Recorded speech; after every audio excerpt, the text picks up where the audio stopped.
మాజీ మంత్రి BRS working president KTR Kaleshwaram ప్రాజెక్టుపై సంచలన వ్యాఖ్యలు చేశారు. తెలంగాణ భవన్లో కార్యకర్తల సమావేశంలో మాట్లాడారు.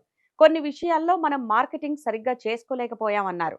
ముఖ్యంగా కాళేశ్వరం ప్రాజెక్టు గురించి, కేసీఆర్ గురించి చెప్పడంలో మనం విఫలమయ్యామని, ఎప్పుడో 1940లో ఏపీలో మొదలుపెట్టిన కొన్ని ప్రాజెక్టులు ఇప్పటికి కూడా పూర్తి కాలేదని, కానీ అతి తక్కువ సమయంలో కాళేశ్వరం ప్రాజెక్టును కేసీఆర్ నిర్మించారని, అప్పట్లో పెన్ను పట్టుకొని రాసుకోండి అని కేసీఆర్ చెబుతుంటే మాకే కోపం వచ్చేదని అన్నారు.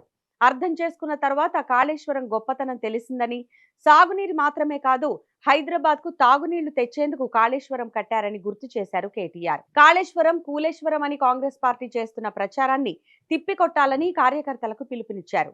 రూపాయి పైసా కూడా ప్రజల సొమ్ము వృధా కాకపోయినా కమిషన్ పేరుతో రేవంత్ డబ్బులు ఖర్చు చేశారని అన్నారు.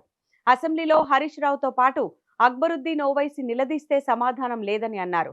కాగా కాళేశ్వరం ప్రాజెక్టు నిర్మాణంలో గత ప్రభుత్వం భారీ అవినీతికి పాల్పడిందని, కాంగ్రెస్ ప్రభుత్వం పీసీ ఘోష్ కమిషన్ను ఏర్పాటు చేయగా కమిషన్ ఇటీవల ప్రభుత్వానికి రిపోర్ట్ అందించిందన్నారు. మొన్న జరిగిన అసెంబ్లీ సమావేశాల్లో రేవంత్ సర్కార్ సిబిఐ విచారణకు ఆదేశించింది.